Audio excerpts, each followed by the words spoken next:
What is up, everybody? I hope you are having a fantastic evening. The game is just a few short days away. The 49ers got good news, I guess, depending on what you think of the quarterback position. It sounds like Brock Purdy's going to start. Ricky Pearsall is going to play. That's definitely good news. And I've got my guy, Mike, here that is going to join me from behind enemy lines representing the Arizona Cardinals. We'll get it next.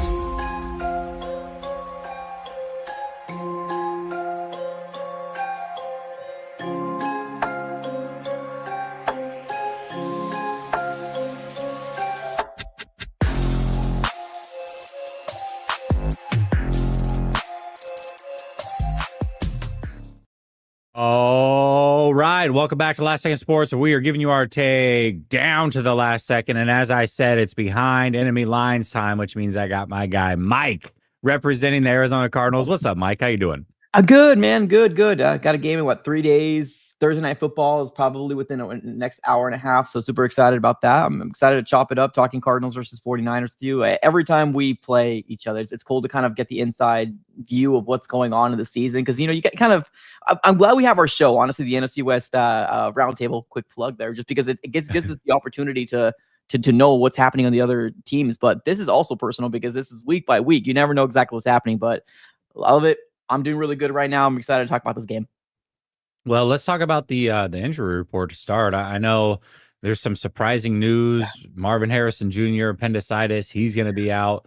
But, the Cardinals, I remember the last time when the 49ers and Cardinals played, Cardinals had every single, their top four corners were out that game. I was just like, oh, okay. The 49ers have been banged up as well, so it's not like I feel sorry for them. But I was like, wow, the top four corners out for this game. You guys are still dealing with some injuries in the secondary all these weeks later. So talk to me about what's going on with the injury report over there. Yeah, there's a lot of people in the injury report. A lot of people. I believe so. There was a little bit of a scare today because Josh Sweat wasn't in practice. But they just came down with the insiders, like the reporters, they're actual there.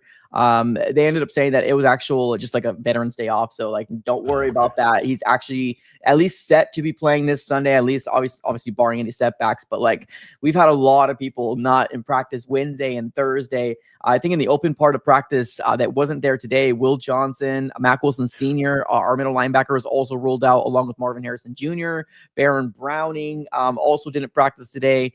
Dadrian Taylor-Demerson and Jonah Williams, which isn't that big of a deal. I think I've been kind of jumping on my soapbox for a very long time that we need to get Jonah Williams out this freaking line. I'm tired of it, man. He's just been a very, very sore part of our offensive line, which we're not as good as we were last year. It's crazy because the Cardinals, they literally copied and pasted what they had last year. It worked last year. It's just, I guess, I don't know. We got a brand new O-line coach. I'm not sure that could be some sort of factor as to it, but there is a obvious regression happening with this O-line, and that right side of the line is just putrid. It's terrible. Now, our backup, Kelvin Beachum, I'm not going to say he's the god, but he's better, at least in my opinion, where he's not going to get beat 9 out of 10 times. You probably get beat 5 out of 10, but still, I'd rather take that than Jonah Williams getting freaking treated like a turnstile. So Jonah's also didn't practice as well. So we got a plethora of people not practicing. So let's see what Friday has to in store for the Cardinals. But yeah, not having Marvin there,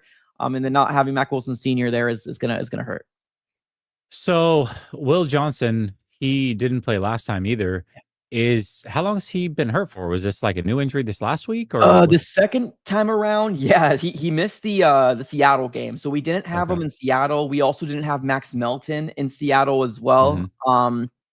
Max Melton's, I'm not gonna say trending in the right direction, but he's practicing at least in a limited fashion. He's got the yellow jersey on, the non-contact jersey on.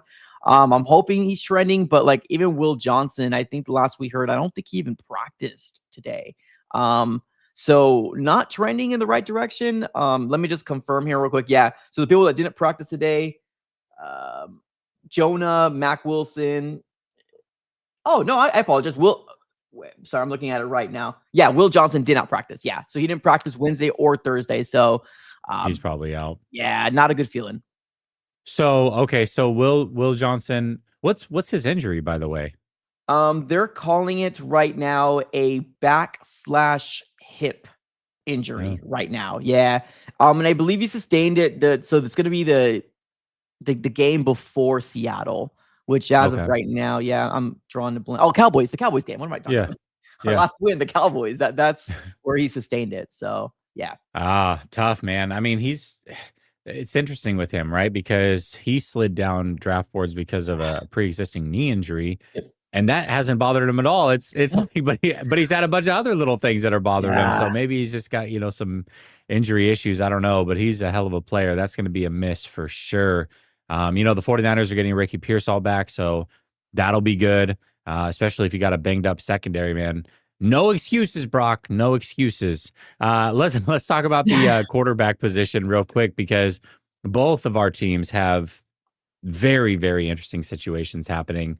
The Cardinals decided that Brissett was who they wanted to roll with for the rest of the year, and they are going to go with him over Kyler Murray. It sounds like Kyler Murray may have played his last snaps as an Arizona Cardinal. We'll see where he ends up next year. And then the 49ers have done the exact opposite, where, they just paid Purdy, so a little bit different, but they just paid Purdy. Mac has been playing very, very good football. Purdy's back. Purdy's back in the starting lineup. So what do you think overall about Jacoby Brissett? I mean, are you looking at him as like the guy that should be there next year? Is he just kind of bridging until you guys draft someone? Like, how do you view the Jacoby Brissett project? Yeah, I view it as, I mean, he's going to be back next year. We have him on a 2-year deal. When we end up signing him, we signed him for 2025 and then 2026. So So exactly like what we did with Mac, basically. yeah, 100%. Yeah. And it's a blessing in disguise, honestly. Like I've said this before on my show. The moment that the Arizona Cardinals actually brought in Jacoby Brissett, I kid you not, that was the best backup quarterback we've ever brought back. And I know that's not really something to gloat about, but you never had anybody actually pressuring Kyler. You never did. You always had somebody like a Clayton Tune or a McCoy, or all these guys that were either at the end of their career or a rookie that's just kind of getting his feet wet. Like last year, they carried 2 quarterbacks, Kyler and Tune. There's nobody out there they're going to say, put in Tune. Nobody wanted to see Clayton Tune. So you had to kind of ride off with your franchise quarterback. But this year, the way that it all kind of, worked out, where Kyler Murray sustained a foot injury versus the Tennessee Titans game. And of course, obviously the big meme out there was him going like this, getting hit in the face by the freaking football. But it's just the way that this all unfolded. It was a little weird from the get. Like from the absolute beginning, I was like, something weird is going on. And I remember on my live play-by-play, I was like, is he getting benched? Because they're like, this is a foot injury, and he was walking away. But like the weird thing is that he was trying to come back because the Cardinals were going to get the ball right back within probably the next like play or two. And he was going to come back, and the trainers were like, no, come back with me. So this whole thing was really weird. It came out that it was like a Liz Frank injury. So I'm like, okay, cool. So that's what it is. Jacoby ended up jumping on, and I kid you not, it's night and day. The offense between Jacoby and Kyler is like, the way he runs it compared to Kyler is night and day difference. And for the Kyler Murray stands out there, that whenever I say that, they're like, oh man, well, you got what you wanted. I'm so glad that the Arizona Cardinals got beat down by Seattle. But like realistically, Seattle is leaps and bounds better than where the Arizona Cardinals are at. Like that is probably something that we should have expected. Like we got beat to a pulp, like BTA, right? What kids are saying, BTA. That's exactly what happened this weekend. But Jacoby's doing well, man. He really is. He's playing, he's functioning this offense very well. He's getting everybody involved. Michael Wilson, before Zay Jones, is now lining himself on IR. Greg Dortch. We're gonna get an opportunity, obviously, with Marvin Harrison Jr. down. Xavier Weaver, which is an undrafted wide receiver that we got last year. He played with Shador Sanders in Colorado, so I'm excited to kind of see what he does. But we are down to like the bolts of this freaking team, and the injuries have completely plagued this team. And that's not even to mention our non-existent run game, but like we have a running back by committee. But overall, man, I think Jacoby Brissett is playing solid. Honestly, like everything has jumped. Our third down conversions, our average of touchdowns, our like yardage per game has jumped from when Jacoby took the helm compared to Kyler. And Jonathan Gannon said it straight up on the local radio station here. Even if Kyler was healthy, would you have gone this direction? JG said, yes, we like where we're at. This is what's going to happen. And then, of course, the next day they ended up putting him on IR. So, Wow. Okay. Yeah. So, question for you then, because I remember when Kyler was playing, a lot of Cardinal fans did not like your OC at all. Yeah. A lot of, hey, we got to fire the OC. He's the problem. Kyler's not the problem. Now, all of a sudden, you're saying the offense is more efficient. It actually is operating on time, and it looks pretty decent. So is the offensive coordinator still an issue in your opinion, or was it really just Kyler wasn't that great at operating the offense? I think it's a little bit of everything, and I've said that from the beginning. The reason why I kind of got so emotional about it, I guess not emotional, but like on my soapbox, because I refused to allow another season to blame a coach when I knew that there was a problem elsewhere. Like there was issues everywhere. Now, I'm not going to lie, our run game is not like it was the last 2 years. Our offensive line is not what it was the last 2 years. Petzing has flaws. He does. He's not the best OC. Now, obviously, if he was, he wouldn't be with the Cardinals. Let's be real. But like, he's not the main problem, but he's part of the problem, if that makes sense. What I Yeah. really dislike about Petzing is his, I guess, smarts and his situational play calling. Like sometimes it doesn't like it just you ask yourself, like, what the hell are you doing sometimes? Like he still has that in him, but the excuse that we always give him is, oh, he's still kind of young, right? Like everybody on this coaching staff is brand spanking new. This is their very first job at this position. So do I feel like Petzing still is kind of like in the hot seat or has blame? Yeah, I still do. I still do think that there's blame to go around for everywhere. All of this offense looks better. If the Cardinals only win 3-4 games, there's still going to be very tough conversations to be had, right? Even if Kyler does go, coaching staff, general manager, everything's going to be evaluated at the end of the year. So where the Cardinals are at right now, I don't think he's out of the hot seat, but it does open people's eyes to say, oh, damn. So it wasn't just him. Now it is Kyler too. So honestly, I guess I'll take my moral victory lap about that, right? My victory lap on that. But it's he still has flaws for sure. He's not perfect, but his offense can work. I guess that's the best way to describe it. Yeah, I mean it's kind of crazy like how you get some of these journeyman quarterbacks that they just know what they are, they know what they're not. He's not playing outside of his capabilities, Yeah. but what he's doing is he's just smart, he's operating, he listens to what the coach says. You're not going to get any, a bunch of off schedule stuff. He's just running the offense the way that it's designed and it's working. And so, everybody always wants somebody who can transcend the offense, guys like Right. Josh Allen and whoever else, which of course everybody wants that guy, but sometimes like if you don't have that guy, you don't want a guy who's not as good as him trying to do crazy things with this offense. Like just Right. operate it, know who you are, play within it. And that's what Jacoby's doing. And it definitely is working for the Arizona Cardinals. Unfortunately, it's not leading to a lot of wins necessarily. But that just goes to show you that there's a lot more wrong than just the quarterback position Yeah. for And, sure. and the weird thing is that like coming into the season, like Kyler Murray preached so much that like, or I guess even when this regime came, like I feel like that's why the Cardinals tailored this offense for Kyler, because so many times have we heard he has to play Superman, he has to put on a cape, and in order for us to try to keep him healthy and try to keep him safe, it made sense that the Cardinals were going to shift into an offense that says, okay, just manage. Don't play Superman. You don't have to do this. You don't have to get crazy. Of course, like if it calls for it 2 or 3 times out of the game, that's fine. But I don't know, somewhere ingrained in his head, I feel like where the coaching was, the ball needs to go where the ball needs to go. Kyler Murray said, I'm going to dink and dunk this bad boy nine out of the 10 times. And that's what the offense, unfortunately, was predicated on. And then sometimes he was just a little too spooked out super quickly. Like the moment he felt pressure, he ran out, didn't allow a play to develop. And that's what Jacoby does. He allows a play to develop. He takes the hit. He'll step up in the pocket. And I know he was called the sitting duck, but he's still running the offense better. I mean, yeah, he was for sure a sitting duck against the Seahawks defense, but still he's operating it the way that Petzing needs him to operate it. And that's the way that it should have been done. Well, he's also making Marvin Harrison Jr. look like a pretty good receiver. And Like, Trey. there's a lot of questions around Marvin Harrison Jr., but man, he is getting fed the ball, and it's looking really, really good with the change of quarterback. So Oh yeah. I think that's a plus too. Yeah. And Trey McBride too, man. Like Trey Mhm. McBride's had this stigma over him about like, oh yeah, he's not top 5. He's not above all the, but man, the year he's having right now with 6 touchdowns, 5 of those touchdowns is from with Jacoby. He's being fed, They couldn't bro. even get him in the end zone last year. I remember.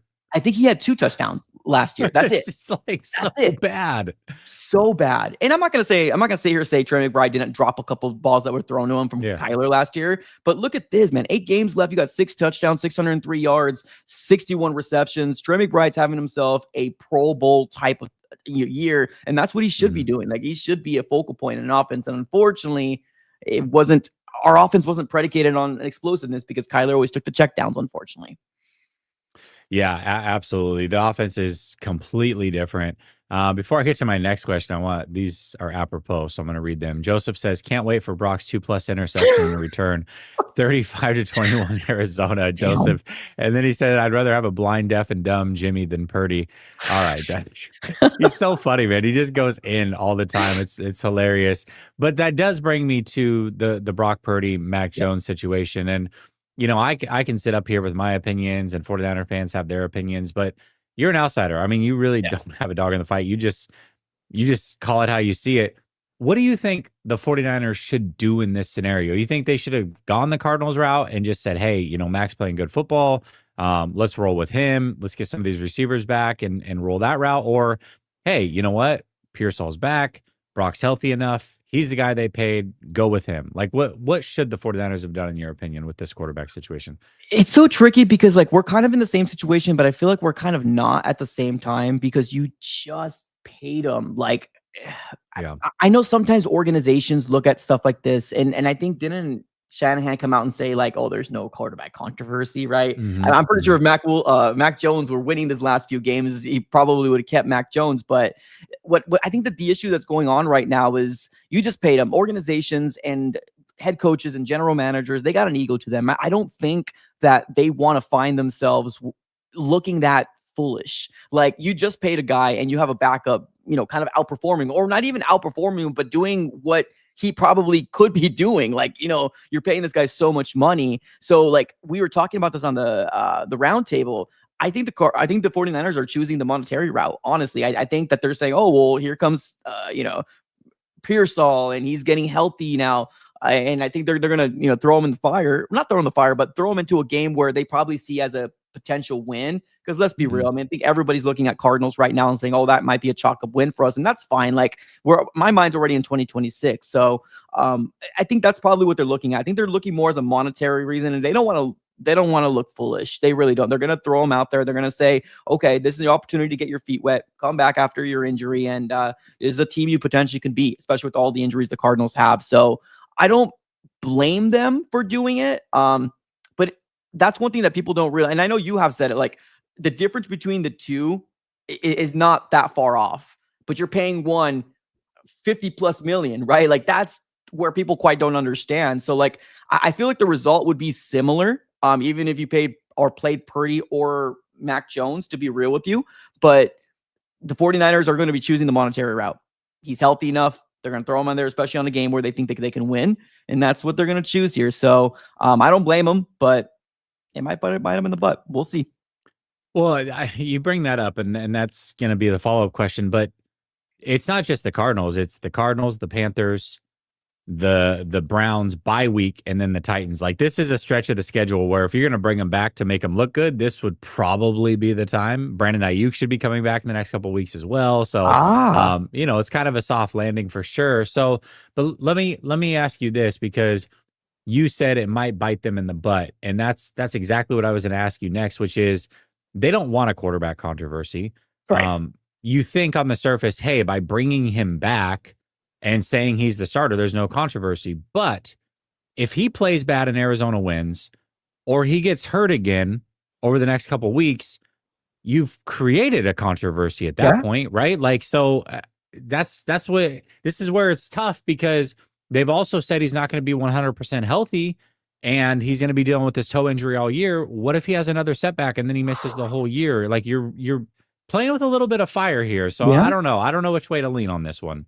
Yeah, well, I don't know the rest of your schedule, and that honestly seems like the best soft landing that you can get for a franchise Yeah, quarterback that you just paid, and you want to kind of get his feet wet and trying to get back into rhythm of potentially going for some sort of playoff berth with Purdy. But like, yeah, man, this kind of feels like just prototypical 49ers just don't want to look dumb for paying somebody that much money. And I know you and some other people out there were kind of against paying Purdy, but the situation is, I mean, I don't know that Purdy has accomplished more than what the Cardinals have, unfortunately, and they paid him. for So I don't know. sure. It's such a tricky subject. I do feel like sometimes NFL teams don't want to get caught without their quarterback. Like sometimes they would rather make a stupid decision than say I don't have a franchise. Like right now, the Cardinals can potentially be in quarterback purgatory because this Kyler Murray situation, I don't think it's going to end very well in 2026. But I don't know, man. We'll see. We'll see. I mean, if he stays healthy, good. But yeah, I mean, there's going to be a lot of like, regardless of what the coaching staff says, there's a quarterback controversy.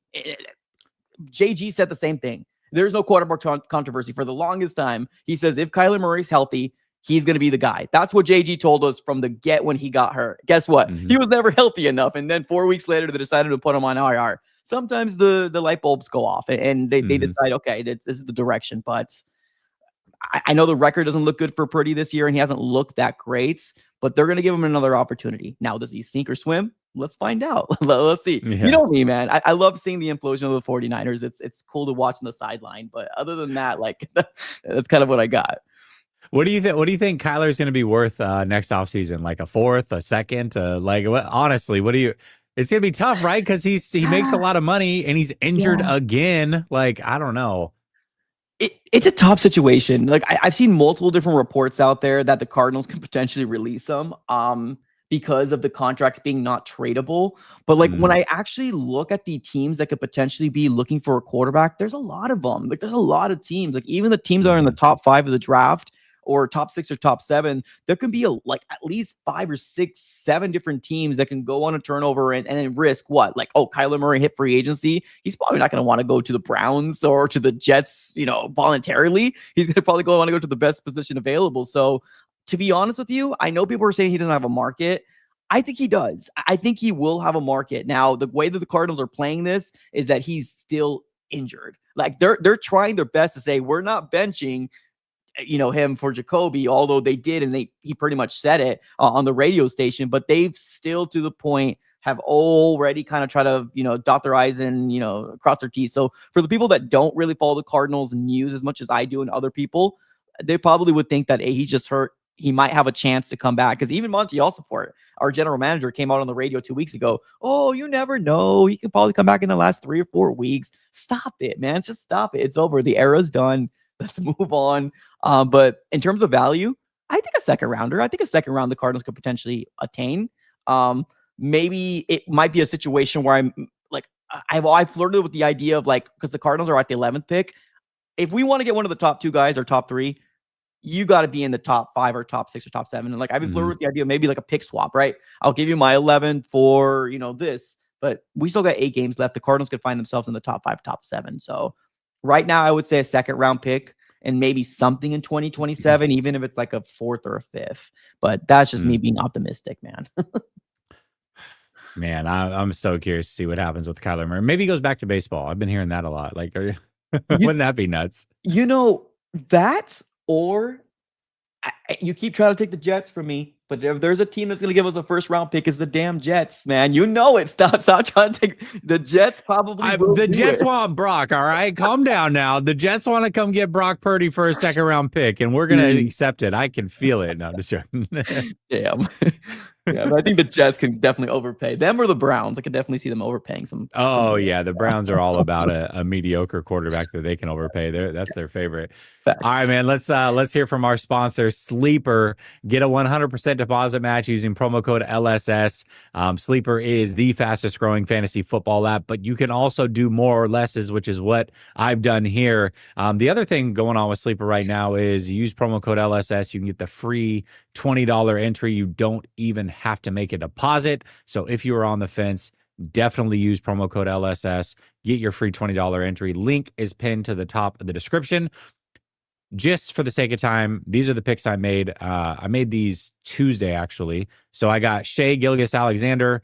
This is already done. He already hit this. This was the freebie spot. He just had to get any stat, which we're good there. I got Devon A-Chain on Sunday going against Washington, a bad Washington defense, by the way, who is without Allen, who's going to be suspended. So anytime rushing TD or just anytime TD, feel pretty good about this one. Definitely. Kyron Williams may only average 3 yards per carry, but he always finds a way to get in the end zone. You know it as well as I do, Mike. So I feel good about this one. And then I went back to the well when it comes to a bad Washington defense, who also just lost their best corner for the year to a torn ACL. Jalen Waddle just needs 5.5 receptions. I think he will get that.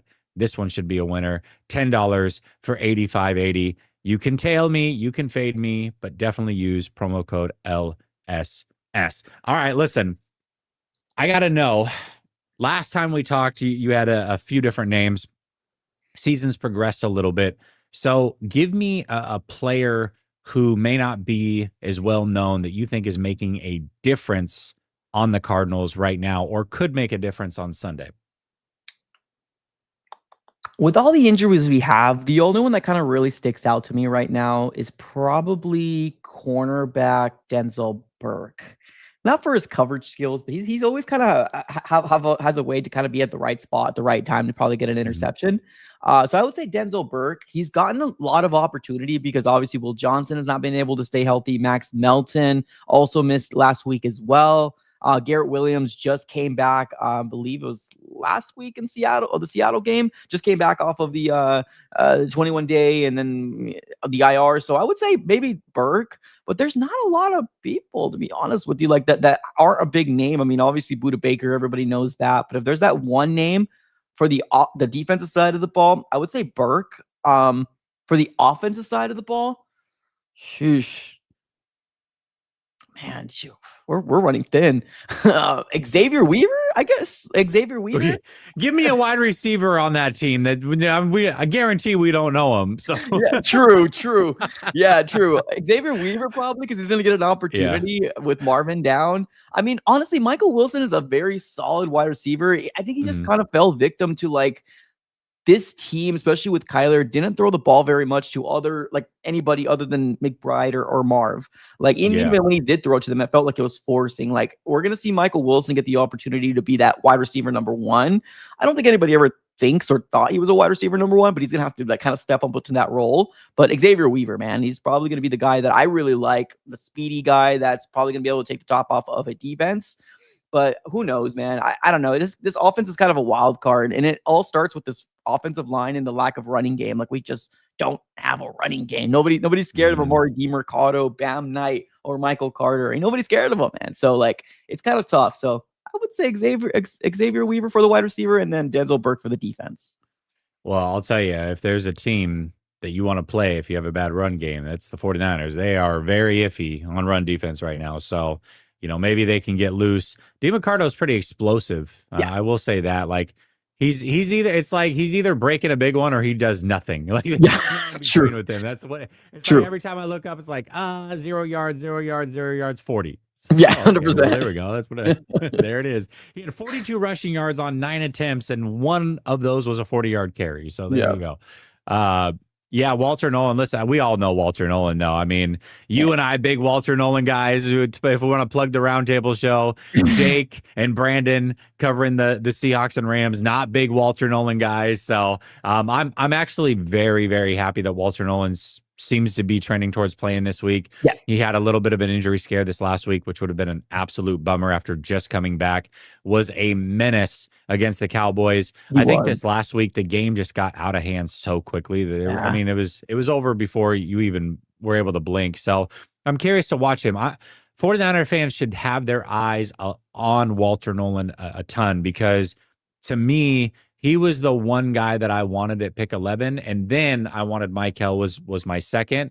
I assumed they were going to go D line, so it was Walter Nolan, then Michael. But Walter Nolan, to me, I think is going to be an absolute stud. We'll see. We'll see how it plays out. But I definitely will be watching Walter Nolan a ton on Sunday personally. yeah, I'm excited about him, man. He did really good against the Cowboys. And then a lot of Seahawks fans, man. Right now, they're so uppity right now, man. I don't even know who I want to win in this Rams and 40 and this Seahawks game, but like they did contain Walter Nolan a lot in this game when I was looking back at the film. But I'm excited to see him get another Did they opportunity, another double crack. team him a lot though? A I feel like lot.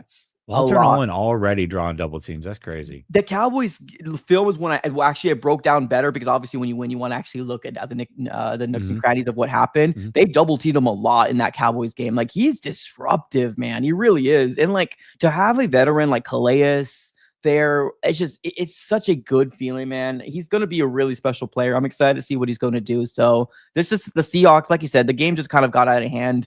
And they did double team him a lot, and it was just a weird game. Yeah, for sure. All right. Well, talk to me about the strength of the Cardinals. Like when you look at the Arizona Cardinals, what is the strength this year? You talked a little bit about weakness. I was going to ask you both, but it sounds, Yeah. run game is certainly a weakness. Injuries, obviously. But Yeah. what is the strength of the Cardinals when you look at this? Um, I guess if I would say one thing, and I'm not even sure if it's, I don't know, we have a biggest strength, but like we do really like I said, Jacoby Brissett has made this offense fun again, like to watch it because you're throwing the ball down the field, the 15, 20-yard chunk plays, those explosive plays that we never got. I think and I'm going to throw a number out, and I don't think it's quite accurate, but I think Kyler Murray within like the first 5 games had it was like three or four explosive plays within all those games. In the first Mhm. like 2 games, Jacoby Brissett had 7 explosive plays, Holy or maybe jeez, yeah. even more than that. I think that actually might have been one game, to be honest with you. Like the difference between what we're seeing is night and day. So if I would say our strength is, I would probably say is our explosive play, because Jacoby Brissett, for what he's worth, he doesn't turn over the ball very much. He really doesn't. He takes care of the ball very, very well. And he lets it rip, man. Like, even if it's a 3rd and 17, you see freaking Trey McBride on a freaking seam route, and boom, he's right there.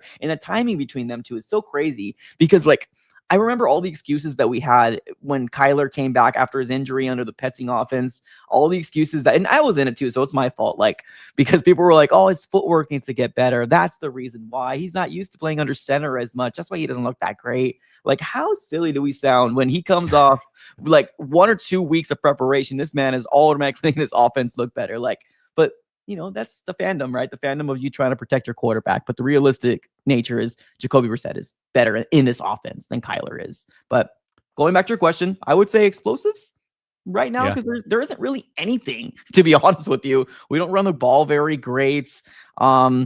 Intermediate game, long game, it's average. But what I've seen from Brissett, I am confident in that even if we are down behind the sticks, 3rd and long, 3rd and 17, 15, 16, 3rd and 20. Jacoby Brissett, if he's back there, he's going to try to convert that. And it's not going to be some stupid draw play that we were seeing for the first 5 weeks to kind of give up the drive. So I would say explosives, just to kind of throw it out there.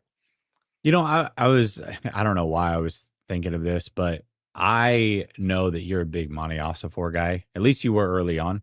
Now, yeah, I was. Okay, perfect. Okay, so I know you were early on. Yeah. And you kind of answered my question there, but do you think there's any chance that he or Gannon are gone at the end of this year? I think it depends. I think it depends what happens in the season.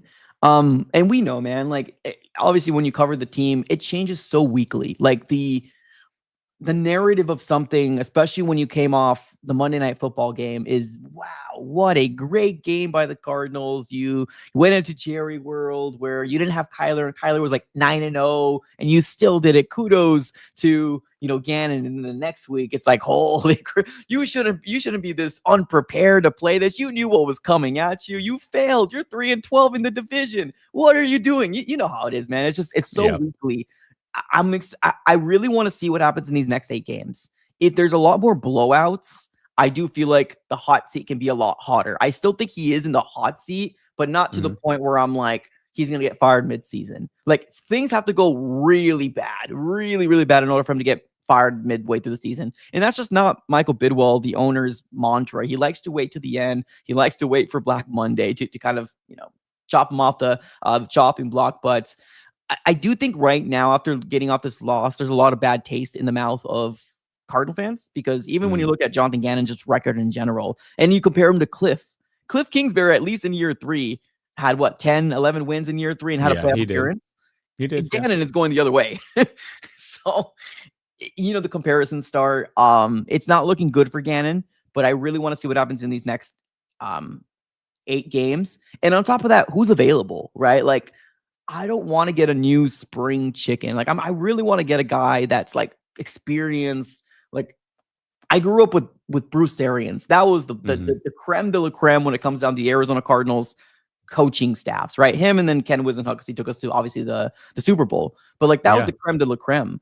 And then you go to these young guys, which I get it. Like, you have Sean McVay, you had Kyle Shanahan. The Cardinals love to replicate. That's one thing they do. They're followers. They're not trendsetters. That's one of the reasons why I feel like they got Kyler, because they wanted to get their next Russell Wilson. Like, they need to go above the grain. They need to, do something different, get somebody with experience, and just kind of go for it. So right now, I know your question was very specific. I'm gonna maybe kind of put a bookmark on it or pin right now, just because I want to see the rest of the 8 games and how they shake out. But hot seat, yeah, I would say so.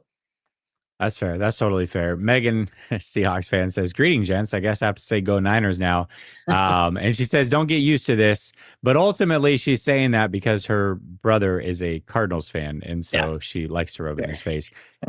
Here's a question: Rams or Seahawks? So, I don't remember who you picked on the roundtable. I picked the Seahawks to win, actually. I picked Rams. Oh, okay. All right. Let's see. All right. I like it. Okay. Interesting. Well, speaking of picking games, it is that time, Mike. We got to pick the winner of this game. I do think this game's going to be pretty close. Yeah. I think that the 49ers to start the season were a couple levels ahead of the Cardinals as far as their roster goes anyways. Yes, the 49ers have lost pieces for sure. Right. We know Bosa and Fred Warner, Michael Williams. Right now, though, all 53 players on their active roster did practice. Like, they are available for like the first time in forever. So yes, those are giant losses, right? But the Cardinals, who already started the season less talented, have lost even more talent. Right. And so I feel like the level of regression is even, and it still means the 49ers are just a better team right now. Fair. So I'm going to go with the 49ers to win this one. I'll go 24-20. But it is in division, and the Cardinals always seem to be a tough team. I don't know what it is. I remember the year when Colt McCoy played. You guys had like 4 starters out on offense, including Kyler. And then we're like, I think the 49ers were coming off a bye, if I'm not mistaken. And then we had like 6 fumbles and got blown out. It was like, where did that come from? So I never put anything past the Cardinals. They always make this tough. I do think it'll be a close game. Ultimately, I think that the 49ers win, though, 24-20. What are your thoughts? Yeah. The confidence level of me with this Cardinals team is kind of at an all-time low, to be real with you. I just want to see it competitive. And I want some changes to happen at the end of the season. It doesn't have to be the head coach. Doesn't have to be anybody specifically, but heads better roll. Like, already 3-6. This is already, below expectations of what we should be at. But going back to your question, I don't know. I do think the 49ers is going to edge this out. I don't know how many Cardinal fans are actually still tuned in, to be real with you. There's been a lot of Cardinal fans that said, all right, I'm done. Peace, done. I'm not attending any other game unless something else happens. So I'm honestly kind of curious to figure out how State Farm Stadium is going to look. If there is going to be a lot of 49er fans. I know you guys travel very well, and kind of like the ratio between the two. But I do think that the 49ers are going to win this game. I have it at 23-20. So I do think that the Cardinals are going to... Yeah, they're going to stay within there. It's just they're going to follow the same trend, unfortunately, with the 5-game losing streak when you are losing a game that you can't seem to beat. And it's all going to come down to Gannon. And I feel like something's going to come down to Gannon about not using his timeouts or some BS like that. Maybe a field goal at the end to kill it. Like, that's how down we are, man. It's just like, oh, crap. Just end us, man. Just what can go wrong will go wrong, right? Yeah, perfect. Great. Stupid, man. Like, I just feel it now. Mo Maggot says, because the poll question in the chat is this a must win? He says it's not a must win for either team because Seattle's not going anywhere. I disagree. I think for the 49ers, it is absolutely. I agree.